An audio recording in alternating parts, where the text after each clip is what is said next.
Vikings cleaning their teeth with urine, men divorcing their wives because they fart too much, and several other Viking facts. Let's do it. Vikings washed their beards with urine. Bold claim, let's look at the facts. Why would they be washing their beards? Because they're full of lice. Were they really full of lice? Yes, we know they were full of lice from contemporary accounts. Why would that have been a problem? Well, lice are very itchy and you've got a very big beard. It's very easy to pass lice on to other people in your tribe or in your crew. In fact, they shared combs. So if you had even one or two lice, shared your comb with your Viking mates, they'd get lice. But did they really wash their beards with urine?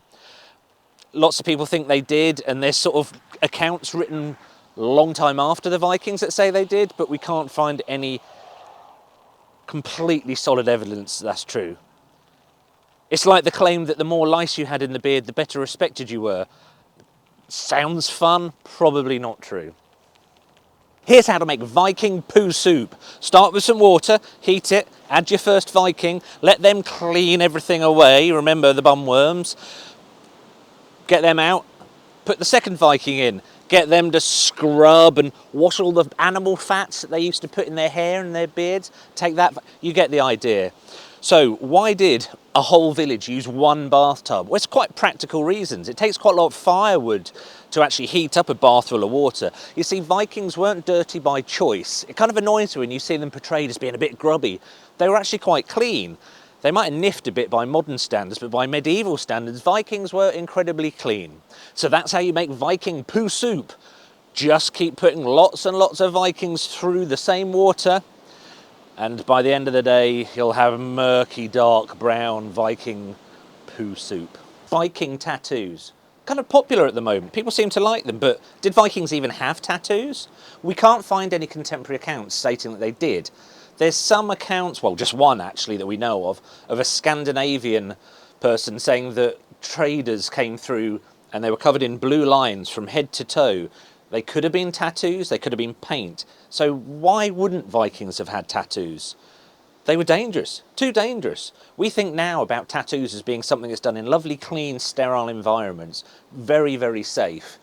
But back then, putting a needle in your skin through choice, and we know Vikings did have bone needles, and then putting something in the wound to leave a mark, what would it have been? What safe material could they have used? Some people have speculated it might have been animal blood mixed with some sort of possibly soil. Seems pretty unlikely.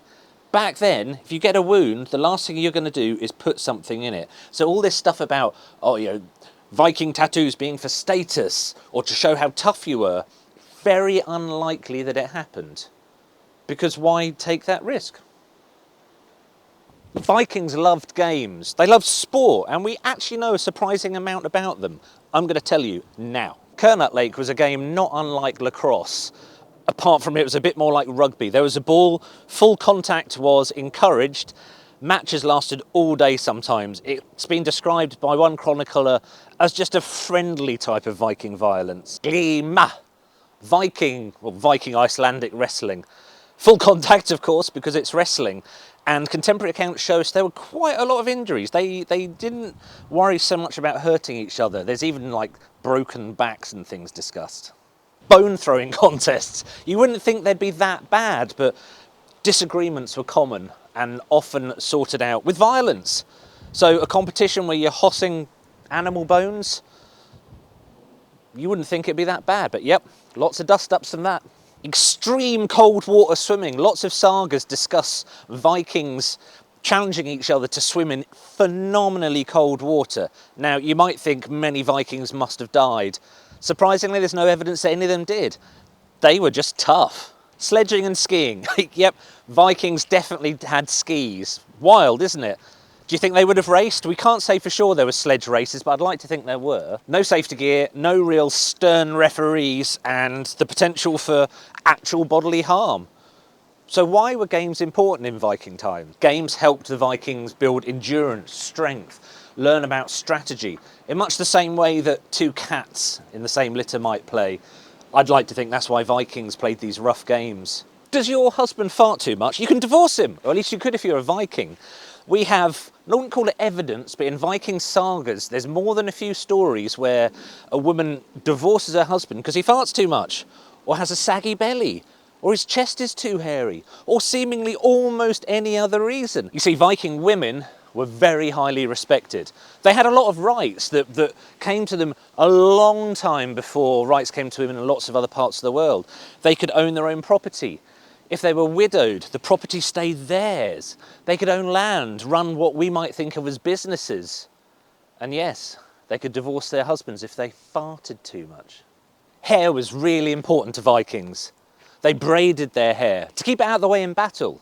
They braided it according to their status in society. They braided it according to where they were. Complex styles. When I was researching for this, what really surprised me is Vikings bleached their hair. Of course, you think of the Nordics and the Vikings as having quite fair hair anyway, but it kind of stands to reason not all of them would have. But they weren't afraid to bleach it. They used something called lye, spelled L-Y-E, which is sort of a wood ash water mixture. It's incredibly caustic. It must have hurt like hell. It probably would have killed any lice they have in their hair. But yep, the Vikings didn't just bleach their hair, they also coloured it, using all kinds of natural compounds. Does that surprise you? Did you know that about the Vikings? Saxon women thought Viking men were fit. Now, we do actually know this is true. John of Wallingham, in his chronicles, wrote that Vikings had an unfair advantage with local women here in the UK because they were too clean. Their manners were too nice. So is there truth to this? We think there probably is, because Vikings were well travelled. They were used to negotiation. They knew that you couldn't just be hard-headed and just go and get what you want if you were going to survive a long time. So yes, they had good manners, most likely, unless they were bashing you over the head with something. But why else would have Saxon women swooned when they looked at the Vikings? They just were smarter. They took their appearance really seriously. They looked after their hair. They trimmed their beard. They wore clothes that they thought were attractive. They dyed their clothes. They had interesting fabrics. There was lots of reasons why Saxon women, when they saw Vikings coming over the hill, went, "Oh yeah, he's right fit, he is." Do you think Vikings are fit? Did you like this video? Let me know and I'll make some more. Vikings cleaned their teeth using urine and charcoal. Do you think that's true? Well, we honestly don't know, but let's look at the facts, because with Vikings there's a lot of things which are kind of guesswork, and they might have been passed down through the age of the oral tradition, oral histories, you know, one person telling one person, but that's also how Chinese whispers worked. Now, urine would probably work for cleaning your teeth because it's got compounds in it that are antibacterial. But can you really see a Viking getting his lad out onto his, probably didn't have toothbrushes, did they? Or just putting urine in their mouth in any way? No, we know they were clean. We know that Vikings might not have smelt as nice as we might think people should smell now, but they did take cleanliness seriously. You can't be on a boat or go on long journeys and not look after your body, because you won't live. Well, you will now. I've been on enough trains to know there's still smelly people about, but did you like that? Shall I make more? Please like and describe. Obviously I meant like and subscribe. Although it would be really helpful if you liked and described in the comments what you saw. Maybe. And somewhere around here I'm going to put the other videos I've been making about Vikings and other historical things. And here I'm going to put the subscribe thing. And now I'm just going to stand here like this to give you time to grab your remote control or get your thumb and click on one of the other videos. Like them, subscribe to the channel, and tell me what you want to know about Vikings and weird stuff from history. Oh, I said I'd stand still, didn't I?